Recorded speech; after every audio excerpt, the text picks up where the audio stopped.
This is Bob the Duck. It's 3:10 a.m. in the morning, as opposed to 3:10 a.m. in the evening.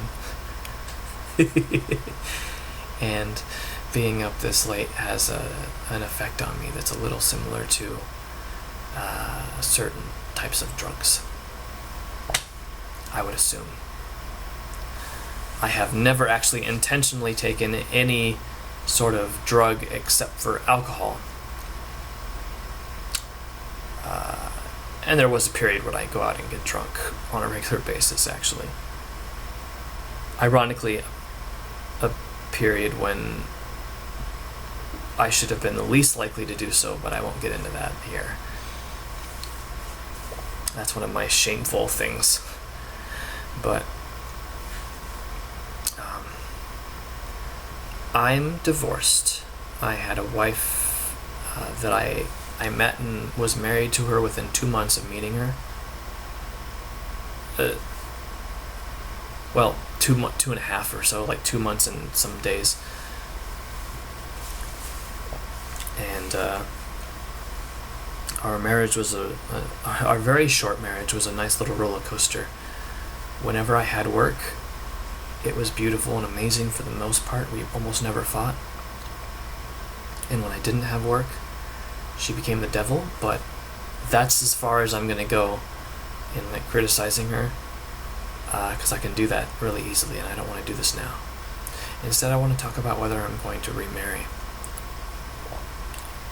And the thing is, because of my experiences with my ex-wife, I have some very strict rules about what'll happen. Did I already make a video about this? Well, I'll find out. I'll look at my videos. I don't think I did. I think I've made it and I never uploaded it. But, well, my rules are kind of set up in a way that it's going to make it very difficult for me to find someone to marry. Now, the reason why is because, well, for instance, here's the number one thing that would keep me from getting married, especially in the Christian community. Christians just don't do this, but I would require a prenup. But you're not rich, I hear people say. You don't have to be rich to be screwed over. And it almost happened to me, and the only reason it didn't is because California is a no-fault state, and all that matters is who's making money and who's not. And at the time, she was, and I wasn't, and so I lucked out. Good old no-fault state, thank you, Ronald Reagan. I'm saying it somewhat sarcastically because really there's a lot of issues with no fault, but I'm not going to get into that now. But it worked in my favor, basically, of course, which is really rare for the divorce to work in the man's favor in general.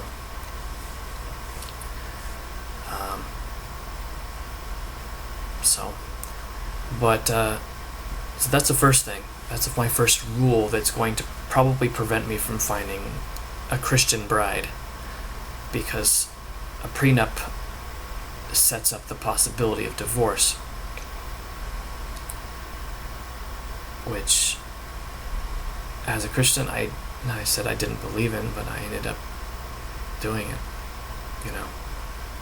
Not because I was like choosing to divorce, but because I was tired of, okay, I'm not going to badmouth my ex-wife. That's not, other than the one thing that I said. I was tired of the stress, that's all. That's all I'm going to say. And the second thing is that I don't want someone who views me as a project. Women like to get men they want to change. That's really kind of where the bad boy thing comes from. They think they can get this bad boy and then they can shape him into their ideal image. They can change him into a good person, into a good husband, into a good boyfriend. And I think there was some of that with my ex-wife, because she could tell that I was nerdy and liked some things that she thought were okay, I keep going back to this. I don't want to sit here and insult my ex-wife for, however many minutes. But okay, let me just talk about some other women that I've seen. I've seen my friends get married and their wives work to completely rewrite their being. And that's normal. That's the norm. That's what happens when people get married. And it's always the wife doing it, because our culture believes that women are wiser than men are. Men are careless and crazy and need to be reined in, whereas women have things together and they're more responsible and they can make better decisions, and so they need to rein in those men. But I'm not going to marry a woman who thinks like that at all. So that's the second thing. Third thing, I'm not going to marry someone who's who's like casually dishonest. Now, I say this with the understanding that 100% openness and honesty is impossible for any human being that I've ever met. I mean, it's not, you're not going to find it. I was one of them, like, not right now, I guess, but during the time I was married and a bit before that, I was probably the most honest person I'd ever met in my life. No joke.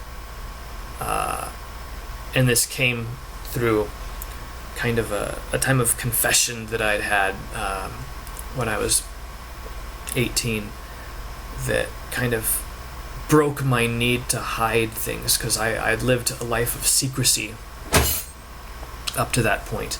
Secrets and lies. That was my life, and that broke me, and so I kind of went the other way and was just very honest with everybody.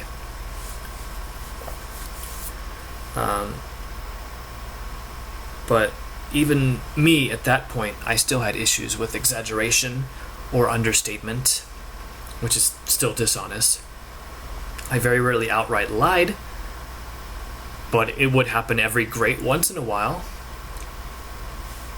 especially when I was talking to potential employers, for instance, because I knew if I told the truth, I would never get hired, and it's true, but that's the story for another day. And why everyone should be against Unicrew. Unicrew is bad. Bad Unicrew. That's a side thing. But if I see that she's casually dishonest, and I have known so many women who are casually dishonest, even the stereotypes, things like, I gotta wash my hair, that's for the next 10 years, that's why we can't date.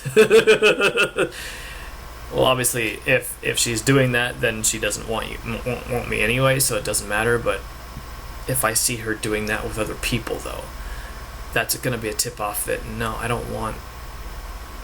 Like, there's this girl that I knew, there's a verse in the Bible where Peter, I think it's Peter, it's like, silver and gold I have none, but what I have I give to you. And he pulls a guy up who's crippled and he heals him. Well, she kind of quoted that, except that I know that she was an English teacher, and while English teachers aren't super rich, this was in Korea. She had enough money to spare. Okay, English teachers aren't rich, but they got the money. They got money to spare. We have money to spare. Of course, now I say that a lot of my spare money is going to go toward paying loans, but in Korea, hell yeah, I have money to spare. And so when she said that, I'm like, you just basically said that because you were too stingy to give money to a beggar. That's all that is. You're too stingy to give money to a beggar, and so you lied to save face in your stinginess. So that really turned me off. Like, I couldn't. I was really upset by that. Which brings me to my next point. If I see that a girl is really stingy, she holds on to money really tight, not going to happen. Now, when I say holds on to money, I don't mean gets coupons and like doesn't waste money on, you know, on trips and stuff like that. No. That's not what I mean. Because that's fine. In fact, that's more than fine. I'm happy saving as much money as possible on food and clothes and whatever else like that. But I'm talking about with other people, generosity towards people. And if she's super stingy, nope, not happening. The next thing is easily annoyed. I had actually had this on the list of ideal girls. And by the way, my ex-wife basically didn't fit anything on the list except for one,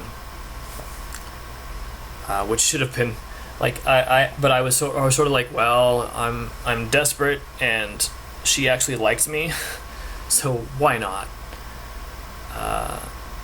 But yeah, when a girl is easily annoyed, then she's going to be easily annoyed with me.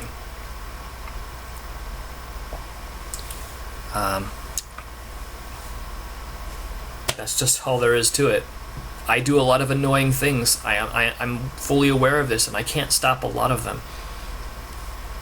You might have noticed my swallowing during this time. That's something that started when I was in Japan, and I can't stop it. I don't know what causes that. I don't know why it's so, like, I have to consciously try to swallow. Swallow is not a subconscious thing for me like it is for most people, unless I'm sleeping or something. Every time I swallow, it's a completely conscious effort. I have to force myself to do it. It hurts. Not like sore throat hurts, but like the muscles hurt. And that's annoying. I'm 100% aware that it's annoying. And so if she's easily annoyed, we're not going to be a good match. I also blink because of allergies. The same swallowing issues also cause me to build up a lot of gas, and I belch really easily too. Sorry. I can't stop that. That is something physiological about me that will not go away. I mean, it could also be like a mental thing too. It could be anxiety. But yeah. But another thing that I won't do, or another person I won't marry, is someone opposed to my hobbies. Now, I didn't say they have to be into my hobbies, but there's a difference between being neutral with my hobbies and being opposed to them. Okay? And there have been a lot of girls in my past that have been opposed to my hobbies. And now I say girls, I'm saying girls, and people are like, girls, why? That's kind of offensive. Why don't you just say women? Well, for the same reason, not the same reason. Why am I getting into this now? Okay. I will finish my thought here. But I'll finish my thought as soon as I remember what it was. Oh yeah, girls. I think it's fine to say girls, just like it's fine to say boys. You're going out with the boys, you're going to do something with the boys. It's not an insult to call someone a girl, unless they're not female. It's not an insult to call someone a boy, depending on how you say it. And okay, there are people that I wouldn't call boy. I wouldn't say, hey boy. No, nothing like that. I wouldn't do that. But to say boys, like, boys do this, boys do that, blah blah blah. That's not an insult. I think it's silly to consider it an insult. So that was completely off topic, and let's get back to the original topic at hand.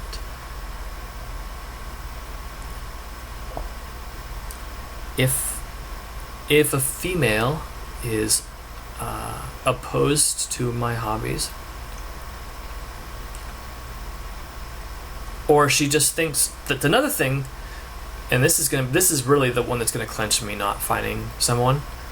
But if she thinks that her hobbies are good and mine are bad, or that her hobbies are inherently worth more than than mine, then it's see you later. And the reason for that is it's a complete and utter lack of self-awareness that is not good when you're in a relationship. I already talked about the fact that I do a lot of annoying things. I'm quite aware of a lot of my problems. And, for instance, for a woman to say, well, let's say, I like shopping because shopping is important and necessary. Well, shopping is necessary, but there's a difference between shopping for fun and shopping for necessity. I shop for necessity. I go to get what I need, and that's fine. That's it. If you like shopping for fun, as long as you're not wasting a whole lot of money, then that's fine. That's your hobby, and that's okay. But don't consider your hobby of shopping more important than my hobby of video games. It's not. But video games aren't necessary. You're right, video games aren't necessary, but the kind of shopping you do isn't necessary either. And so that's the last thing. And so these things are going to I think are going to prevent me from really finding someone, because I have standards that are set by what I'm thinking about this thing, and that's not the way the real world works. People don't generally fit into those kind of categories. Basically, I'm making the same mistake that a lot of women that I've known have made.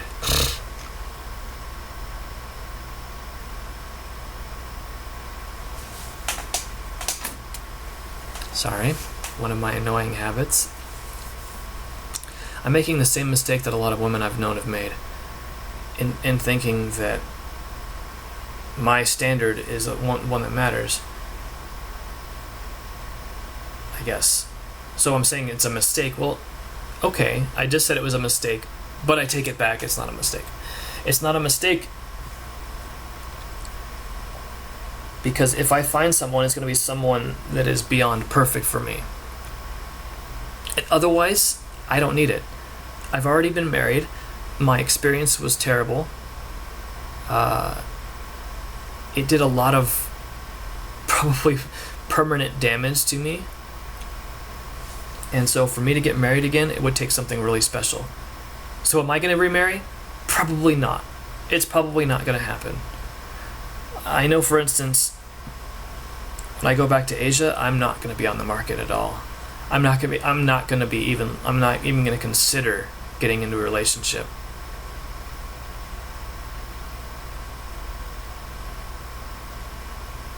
So, why did I make this video?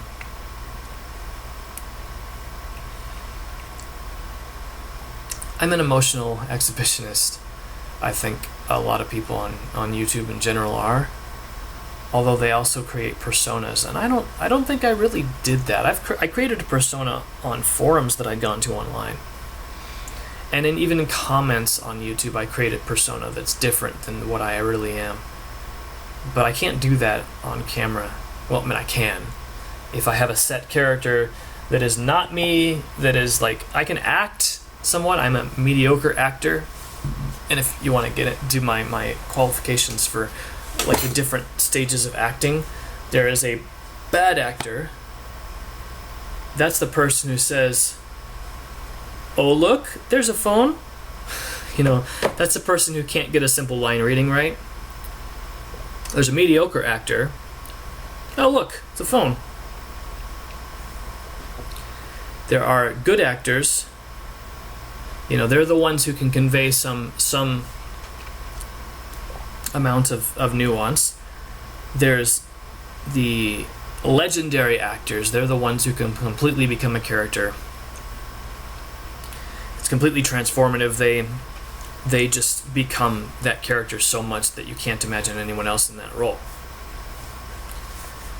And, you know, I can watch movies with mediocre actors. I'm fine with that. There's actually a few movies that I like that have mediocre actors, but I have a problem with bad actors. And I have seen some bad actors, but even then, there's some things that I like that have bad acting in them. For instance, Silent Hill, the first one. I mean, the second one I would mostly say was mediocre, but there's a few lines in there that are bad. There's a few moments that are definitely bad, but for the most part, the acting in Silent Hill 2 is mediocre, and the acting in Silent Hill 3 is definitely just mediocre, except for Vincent's monologue. Oh my gosh, Vincent's monologue just gets me every time. This has nothing to do with marriage at all. Wow. You come here and you enjoy all the killing. You get excited when you step on them and snuff out their lives. Are you talking about the monsters? Monsters? They look like monsters to you? Relax. It's just a joke. It's such a great... Oh my gosh, that scene in Silent Hill 3. Oh, it's probably my favorite individual video game scene of all time. Vincent's my favorite video game character of all time too. He's just such a slime ball, but that's what makes him so perfect, and that's what made me so angry about that second Silent Hill movie, because they made Vincent into a teeny bopper love interest. Ugh, no. He's not a love interest. He's a slime ball. And yeah.